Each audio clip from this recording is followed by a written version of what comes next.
നമുക്ക് നാച്ചുറലായിട്ട് മുടി കറുപ്പിക്കാൻ വേണ്ടിയിട്ടുള്ളൊരു ഹെയർ ഡേ ആണ് നമ്മൾ ഇന്നിവിടെ തയ്യാറാക്കാൻ പോകുന്നത്. നാച്ചുറലായിട്ട് മുടി കറുപ്പിക്കാൻ നമുക്ക് ആദ്യം വേണ്ടത് ഈ മൈലാഞ്ചിപ്പൊടിയാണ്. ഇത് ഒരു 250 ഒരു കപ്പാണ്. 250 ml ആണ് കേട്ടോ. അപ്പോൾ ഇത് ഒരാളുടെ തലയിൽ തേക്കാൻ വേണ്ടി ഉള്ള പാകത്തിനാണ് ഇത് തയ്യാറാക്കി എടുക്കുന്നത്. അപ്പോൾ അത്രയും മൈലാഞ്ചിപ്പൊടി ഇതിലിട്ട് കൊടുക്കുന്നുണ്ട്. ഇനി ഇതിൽ ചേർക്കുന്നത് കരിഞ്ജീരകം വറുത്ത് പൊടിച്ചതാണ്. ഈ കരിഞ്ജീരകം വറുത്ത് പൊടിക്കുമ്പോൾ അതിൻ്റെ കൂട്ടത്തിൽ ഒരു ഇൻഗ്രീഡിയൻ്റ് കൂടി ചേർത്തിട്ടുണ്ട്. വേറൊന്നുമല്ല, നമ്മുടെ പേരയുടെ ഇലയാണ് കേട്ടോ. അപ്പോൾ നല്ല മൂത്ത പേരയുടെ ഇല 2 എടുത്തിട്ട് അതും കരിഞ്ജീരകവും കൂടി വറുത്ത് പൊടിച്ച് വെച്ചേക്കാണത്. നമുക്ക് പക്ഷേ ഒരു പ്രാവശ്യം തലയിൽ തേക്കാൻ വേണ്ടിയിട്ട് ഇതിൽ നിന്ന് 2 ടീസ്പൂൺ മാത്രം ആവശ്യമുള്ളൂ. ഇത് വറുത്ത് പൊടിച്ച് നമുക്ക് ഫ്രിഡ്ജിൽ വെച്ചാൽ ഒട്ടും കേടുകൂടാതെ ഇരിക്കും. അപ്പോൾ വറുത്ത് പൊടിച്ചിട്ട് നമുക്കിത് ഫ്രിഡ്ജിൽ വെക്കാം.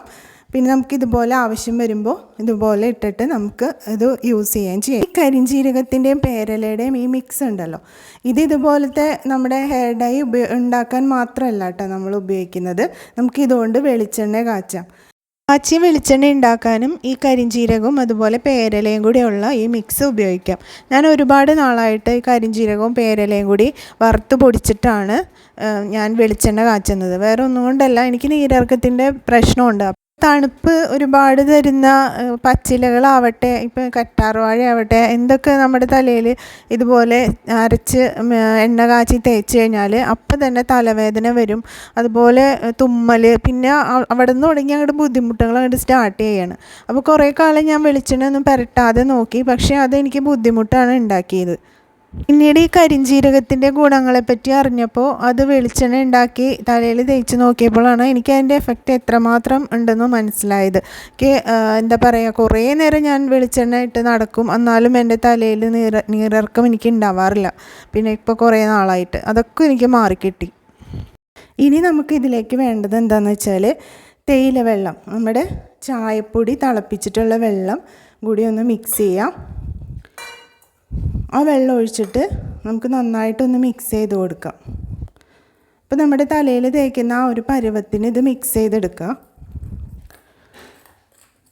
അതിനുശേഷം നമുക്ക് ഇതൊരു 6 മണിക്കൂർ നമുക്ക് ഒരു ഇരുമ്പിൻ്റെ ചീനച്ചട്ടിയിലെങ്ങാനും മാറ്റി വെക്കാം കേട്ടോ. ഒരു 6 മണിക്കൂർ. ഇരുമ്പിൻ്റെ ചീനച്ചട്ടി ഇല്ലാത്തവരാണെങ്കിൽ ഫ്രിഡ്ജിലോ അല്ലെന്നുണ്ടെങ്കിൽ പുറത്തെവിടെയെങ്കിലും മാറ്റി വെച്ചാൽ മതി. 6 മണിക്കൂറിന് ശേഷം നമുക്കിത് ഉപയോഗിക്കാൻ പറ്റുള്ളൂ. അപ്പോൾ ഇരുമ്പിൻ്റെ ചീനച്ചട്ടിയിൽ വെക്കുകയാണെങ്കിൽ കുറച്ചുകൂടി നല്ലതായിരിക്കും. അപ്പോൾ ഇത് നല്ല രീതിയിലൊന്ന് മിക്സ് ചെയ്ത് കൊടുക്കണേ.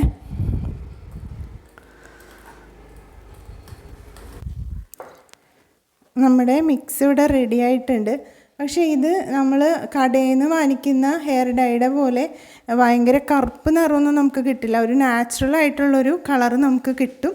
അത് ആഴ്ചയിൽ 2 ദിവസം നമ്മൾ യൂസ് ചെയ്യാൻ വേണം കേട്ടോ. കെമിക്കലായിട്ടുള്ള ഹെയർ ഡൈ ഒക്കെ വാങ്ങിച്ച് ഉപയോഗിച്ച് കഴിഞ്ഞാൽ നമ്മുടെ മുടി കുറച്ച് നാൾ കഴിയുമ്പോൾ ആ ഭാഗത്തുനിന്ന് കുറേ മുടി പോയിട്ട് പെട്ട പോലെയാവും. അപ്പോൾ ഇങ്ങനത്തെ നാച്ചുറലായിട്ടുള്ള ഇൻഗ്രീഡിയൻറ്റ് വെച്ച് ചെയ്യുന്നതാണെങ്കിൽ നമുക്ക് സേഫ് ആയിരിക്കും. അപ്പോൾ നമ്മളിത് ആഴ്ചയിൽ 2 ദിവസം ഉപയോഗിച്ച് കഴിഞ്ഞാൽ നല്ല റിസൾട്ട് ഉണ്ടാവും.